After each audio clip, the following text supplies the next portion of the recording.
Уважаеми колеги, имате възможност да видите видеолекция върху следващата тема от курса по аудиовизуални и информационни технологии в обучението по химия. Тази тема ще разгледаме съдържанието, инструментите и структурата на интерактивните мултимедийни презентации, които могат да се използват в обучението по химия. В тази тема си поставяме следните задачи.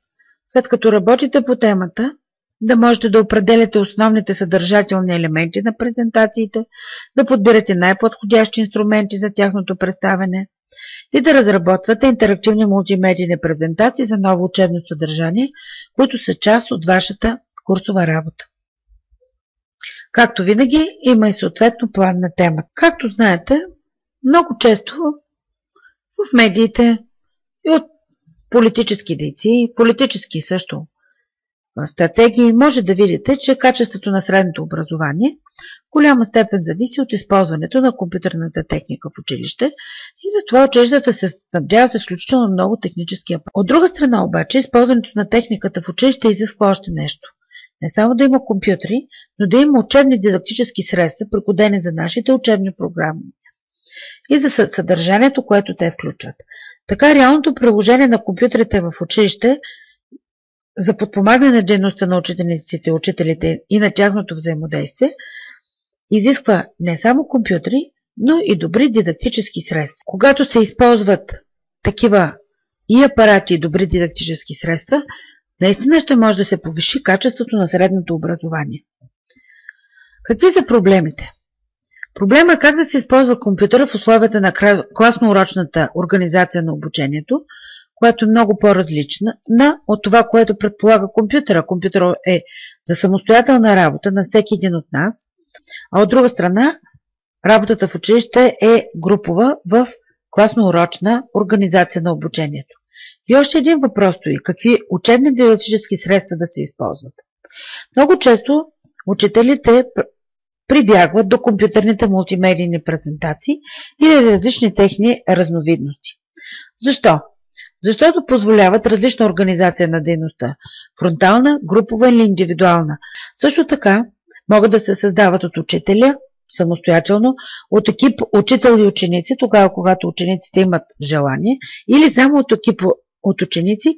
Също така, възможно е използването им с различна дидактическа цел. Да се представи новото учебно съдържание, но да се представят и учебните задачи в тях, в клас и техните решения, да се създават също така и учебни мотиви, мотивация за дейност на учениците. Компютърните презентации много често се използват от учителите като средство за усвояване на самото съдържание. Докато ги разработват, учениците трябва немалко да учат и да разберат съответната тема. Разбира се, ако са поставени съответни критерии за създаване на презентация и за нейното представяне. Тогава може да се постави въпроса: как да се представи химичното съдържание, така че да се използват най-рационално възможностите на интерактивните мултимедийни презентации? И информацията, и действията, как да се представят те? И каква структура на презентацията е най-подходяща?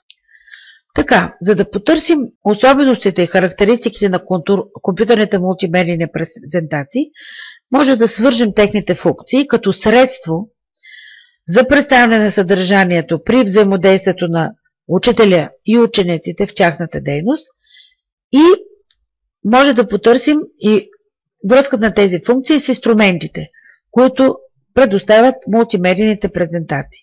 Такива инструменти са звук, картина, анимация, анимирани или статични обекти и така нататък. Независимо как се прави презентацията, дали са средствата на PowerPoint като част от пакета на Microsoft или се прави, например, с Prezi, което е един добър инструмент за създаване на компютърни мултимедийни презентации. Така ние ще потърсим връзката между елементите на учебната химична информация и възможности на компютърните мултимедийни презентации. Елементите на учебната информация за представяне на химичните обекти, факти, понятия, закономерности и, разбира се, оперативна информация за различни действия, практически действия. Елементите на мултимедийната презентация – видеоклипове, хипервръзки, статични обекти, динамични обекти, текст и звук. Ето тук аз ще покажа моят вариант на тези връзки. Фактите, според мен, най-добре се представят с видеоклипове, статични и динамични обекти. понятията с хипервръзки, тъй като самите понятия имат и множество връзки с други понятия и иерархична структура в понятийната система има, с статични обекти, динамични обекти, текст и звук. Текст и звук, тогава специално обръщам внимание на това, че понятията имат съдържание, което може да се изписва, общите и съществени признаци, но може и да се изговаря за хора, които не могат да видят това, което е написано. Също така за закономерностите са най-подходящи хипервръзки, статични, динамични, анимирани обекти, а за практическите действия тук са дадени връзки към всички останали и ще разгледаме допълнително подобна схема. Факти за химичните обекти. Тук съм ви показвала няколко варианта за връзки. Статични обекти. От две обикновени снимки може да се получи полудинамично представяне. Например, снимката на взаимодействие на натрий с вода и след това снимката на получената вече, но суха натриева основа. Също така динамични обекти. Това е един малък видеоклип, който е направен като една малка анимация, която е направена като видеоклип и е вградена в тази презентация. Допълнително видеоклипове, разбира се, могат да се вградят или да се направят връзки към тях. Химичните понятия, тъй като имат и съдържание, обем и място в иерархията, могат да се представят с различни инструменти. Например, съдържанието най-добре се представя с текст, звук, статични, динамични обекти и хипервръзки. Обема на понятието, тъй като в него трябва да представим отделните обекти, които се подвеждат по това понятие, най-добре се представят статични, динамични обекти, а иерархията на понятията са статични, динамични обекти и хипервръзки. Ето, например, една динамична схема за видове химични реакции, която може да се използва в 10 клас. Отначало се показват видовете, признаците за класификация, могат да се коментират с учениците, те да дадат отделните видове реакции по различните признаци и след това да се покаже класификацията, която вие искате. Може да се направи допълнителна връзка. Ето същото взаимодействие на натрий с вода, представено като химично заместване. Потоплинен ефект, екзоендотермични, същото взаимодействие като екзотермична реакция. Преходът на електрони, окиселно-редукционни процеси без преход на електрони, същото взаимодействие с статични обекти, може и полудинамични или динамични. В този случай тук съвсем само с хипервръзки представяне на една и съща реакция от различни гледни точки при различни класификации. И по обратимост тази реакция е необратима. Ето една такава схема може да направите. Динамична схема с съответно хипервръзки. Химични понятия, представени, например, с динамична схема. Това ви е известна. Тук искам да ви покажа още една презентация за химични връзки, разработена от ваша колега, която по много подходящ начин е използвала възможностите на PowerPoint за анимиране. Възможностите може да не са много големи, но е достатъчно да проявите малко въображение, за да ги използвате. Ето причина за свързване на атомите, представена много добре от вашата колега, а също така и образуването на ковалентните връзки и наличието на неподелените електронни двойки, единичните електрони и как се образуват съответно общите електронни двойки. Разгледайте подробно тази презентация, тя е много добре направена и с много добри качества за използване в клас. Нека да продължим също така. Закономерностите и законите могат да се използват в зависимост от това дали се разглежда на макро, на микро ниво или тяхната формулировка. Може да се използва съответно статични динамични обекти, видеоклипове, които са много подходящи и хиперлинкове. Тук има връзка към една презентация, която не използва много анимации, но отговаря на изискванията, макар и малко семпла. Ето виждате, има съдържание, има опътване и връзка към съдържанието. И може да се използват много успешно в часа за ретнотоцилна активност на металите, тъй като в такива часове обикновено се използва и много химичен експеримент. Тя е само като допълнение за работата. Разгледайте я също, тя е представена във вашия пакет. Нека да погледнем как най-добре може да се използват презентации за представянето на химичните действия. Химичната символика най-подходящи са статичните и динамичните обекти, също така някои видеоклипове и звук. По-малко подходящи са текст и хипервръзки. Експерименталните действия и умения най-добре се представят разбира се, с видеоклипове, може някои статични или динамични обекти, най-вече статични обекти снимки, ако е необходимо, но видеоклиповете са най-подходящи. Стихиометричните действия и умения могат да се представят с различни статични и динамични обекти. Динамични обекти за съответните изчисления са много подходящи за учениците.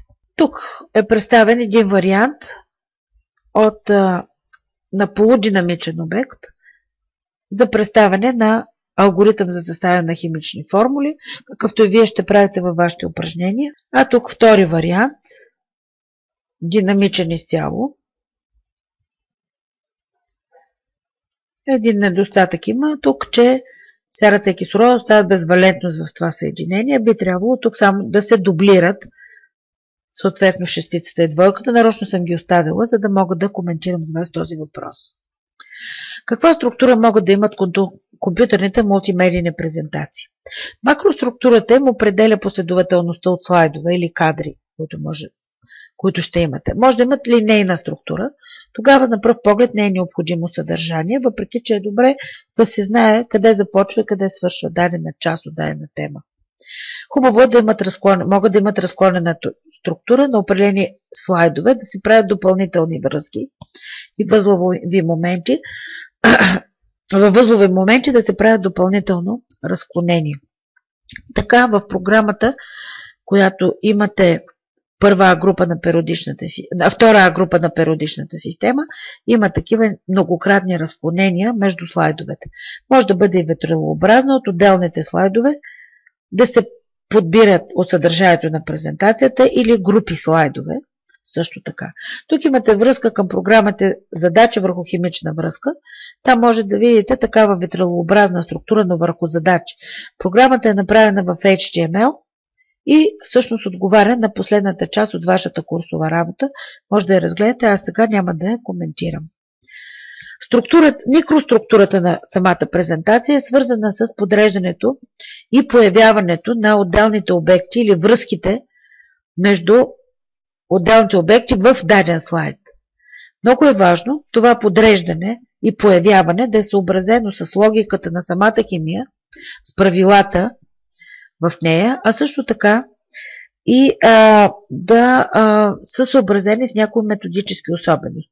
Казахме вече многократно, че появяването на текста постепенно, с прикапване или с отваряне не е подходящо, но е добре да се появяват отделни части тогава, когато е необходимо за учителя.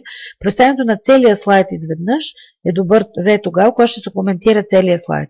Ако ще задавате въпроси върху дадена снимка или върху даден обект, по-добре отговора на този въпрос поставяйте по-късно, и той да излиза на клик допълнително с анимиране.